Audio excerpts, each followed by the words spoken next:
तूफान में तासकर घर नहीं बनता, रोनी से बिगड़ा मुकद्दर नहीं संवरता। दुनिया को जीतने का हौसला रखो, एक हार से कोई फ़कीर नहीं बनता और एक जीत से कोई सिकंदर नहीं बनता।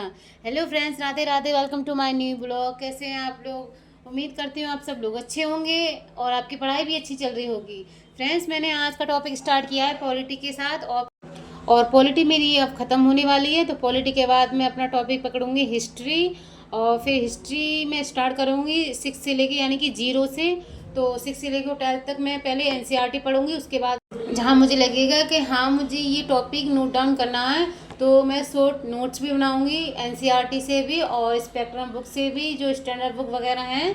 तो फ्रेंड्स देखो, नोट्स बनाना तो बहुत ज़रूरी है, क्योंकि लास्ट टाइम में जब हमारा एग्ज़ाम पास में आ जाता है तो हमें रिवीजन की बहुत ज़रूरत पड़ती है। और मैं ये नहीं कह रही हूँ कि एक दिन पहले आप रिवीजन करेंगे, कम से कम आपको इस एग्ज़ाम के लिए 3 महीने पहले से अपने आप को तैयार करना पड़ेगा, प्रिपेयर करना पड़ेगा पूरी तरीके से। टेस्ट सीरीज वगैरह लगाने के बाद भी आप अपने अंदर एकदम श्योर होना चाहिए कि हाँ आप एग्ज़ाम दे सकते हैं, और आप अंदर से भी खुश होने चाहिए। ये नहीं है कि आप एग्ज़ाम देने जा रहे हैं तो आपके माइंड में ये सारे थॉट चल रहे हैं कि पता नहीं एग्ज़ाम कैसा होगा, मैंने ये नहीं पढ़ा है, वो नहीं पढ़ा है। ये सारी चीज़ें नहीं आनी चाहिए, चाहे आपका सिलेबस कवर हुआ हो या नहीं हुआ हो। लेकिन सही मायने में तो ये है फ्रेंड्स कि प्रीलिम्स होने से पहले हमारा सारा सिलेबस ख़त्म हो जाना चाहिए। बस ये 3 महीने तक आप सिर्फ प्रीलिम्स पे फोकस कीजिए, बस टेस्ट सीरीज लगाइए और जितना हो सके आप प्रैक्टिस कीजिए। प्रैक्टिस करना बहुत ज़रूरी है, क्योंकि प्रैक्टिस के बिना कुछ भी नहीं हो सकता। अगर आप डेली नया कोई टॉपिक पढ़ते रहोगे ना, तो आपके माइंड में कुछ भी नहीं मतलब घुसेगा, और आप जो पढ़ोगे आप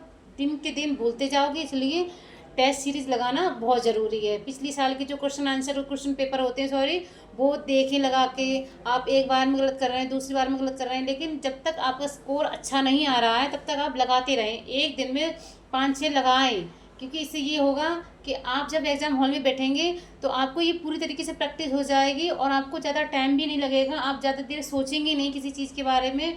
और सबसे ज़्यादा ज़रूरी है प्रीलिम्स के पेपर में सेट की प्रैक्टिस करना। फ्रेंड्स देखो, दिवाली भी आने वाली है, अब ज़्यादा टाइम नहीं बचा है, तो मैं यही कहूँगी आप जितना हो सके आप इधर उधर से ध्यान देना बंद करो, बस अपने करियर पे फोकस करो।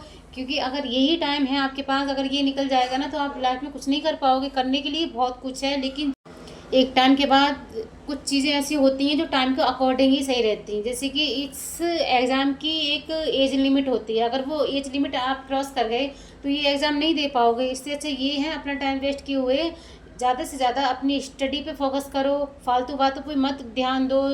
जो हो रहा है आप बस ये ठान लो कि अभी आपके हाथ में कुछ भी नहीं है और आप अभी कुछ भी नहीं कर सकते। अगर आप सोच में बैठ जाएंगे ना, तो बस आपका ही नुकसान होगा। आप सोचेंगे और फिर आपके माइंड में टेंशन आएगी, ना आप पढ़ाई कर पाओगे ना किसी चीज़ पे फोकस कर पाओगे। तो इससे क्या होगा, आप अपनी पढ़ाई पे ध्यान नहीं दे रहे हो ना, तो कैसे सपना पूरा होगा आपका। अगर आपने कुछ सोचा है करने के लिए ज़िंदगी में, अगर आपने सोचा है कि हाँ इस एग्ज़ाम की तैयारी करके ये एग्ज़ाम क्लियर करना है, ये आपकी ज़िंदगी का खास मकसद है। और ज़िंदगी में जो मकसद है, अगर हम उस मकसद को पूरा ही नहीं कर पाए तो लाइफ जीने का मतलब ही क्या बनता है। चाहे आप लाइफ में कितना भी कमा लो, लेकिन कहीं ना कहीं ये दर्द हो रह जाता है आपके दिल में कि आपका ये सपना था वो पूरा नहीं हो पाया।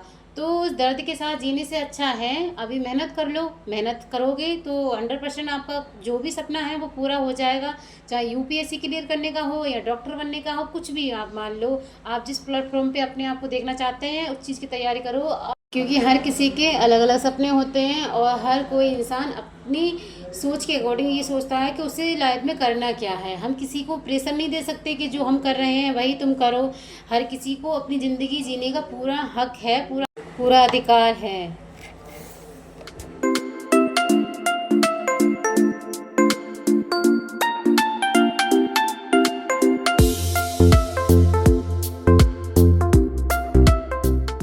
फ्रेंड्स, मेरी करंट अफेयर की क्लास पूरी हो चुकी है और मैं साथ के साथ नोट्स रेडी करती हूँ। ये तो आपको पता ही है, डेली आप मेरा ब्लॉग देखते हैं तो मैं आपको बता रही हूँ। और उसके बाद मैंने पॉलिटी की यानी कि लक्ष्मीकांत के नोट्स बनाए, क्योंकि लक्ष्मीकांत की नोट्स बनाना देखो बहुत ज़रूरी है। बहुत सारे लोग कहते हैं कि लक्ष्मीकांत की नोट्स नहीं बनाना चाहिए, लेकिन मैं यही कहूँगी जो लक्ष्मीकांत में जो दूसरा चैप्टर है संविधान का निर्माण, उसमें बहुत इम्पोर्टेंट कॉन्सेप्ट दिया हुआ है। अगर आप उसके नोट्स रेडी करेंगे ना, तो आपको सारी चीज़ें अच्छे से समझ में आने लगेंगी कि संविधान हमारा कब मतलब कितने दिनों में तैयार हुआ था, और संविधान को बनाने में कितना खर्चा हुआ था, ये सारे टॉपिक तो आपको पता होना चाहिए, क्योंकि ये बेसिक क्वेश्चन होते हैं, ये कोई भी पूछ सकता है। जो तैयारी नहीं कर रहे हैं ना, उन्हें भी पता होता है।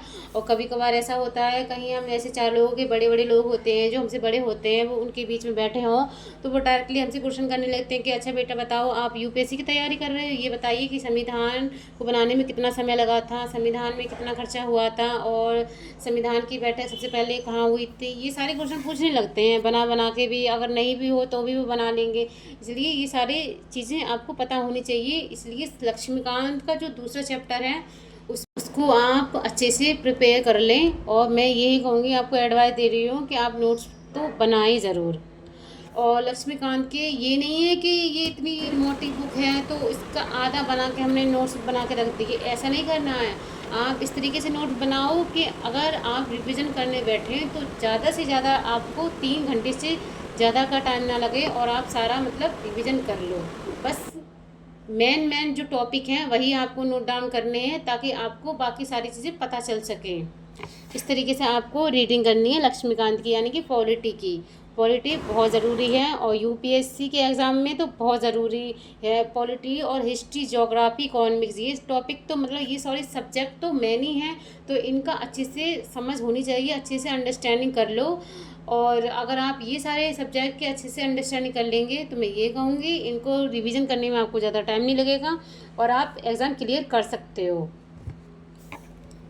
फ्रेंड्स, मैंने नोट्स बनाने के बाद फिर मैंने क्लास लेना स्टार्ट कर दी थी, जो अनअकैडमी पे आती है ललित सर की। ये भी अच्छा पढ़ाते हैं, तो मैंने इनकी क्लास लेना स्टार्ट कर दी है। और पूरी लक्ष्मीकांत की जो भी मतलब टॉपिक मेन है वो मैं इन्हीं से, अपनी जो डाउट है मैं इन्हीं से क्लियर करूँगी, क्योंकि डाउट्स क्लियर करना बहुत ज़रूरी है। चाहे हम कोई सी भी सब्जेक्ट की बुक ले लें और हम कितनी भी बार चाहे रीडिंग कर लें, फिर भी हमारे मन में ये रहता है कि हमने कुछ छोड़ दिया है।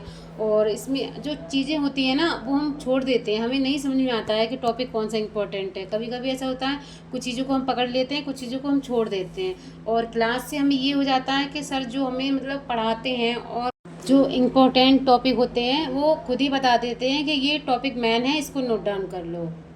तो फ्रेंड्स, मेरा मतलब पॉलिटी का क्लास ख़त्म हो गया था, उसके बाद मैं किचन में आ गई थी और 5 बज चुके हैं। आज मंगलवार है और मुझे खाना जल्दी बनाना है, क्योंकि मंगल वाले दिन मेरे हस्बैंड फास्ट रखते हैं और 6 बजे के बाद वो अपना फास्ट खोल देते हैं, तो मैं जल्दी से खाना बना लेती हूँ।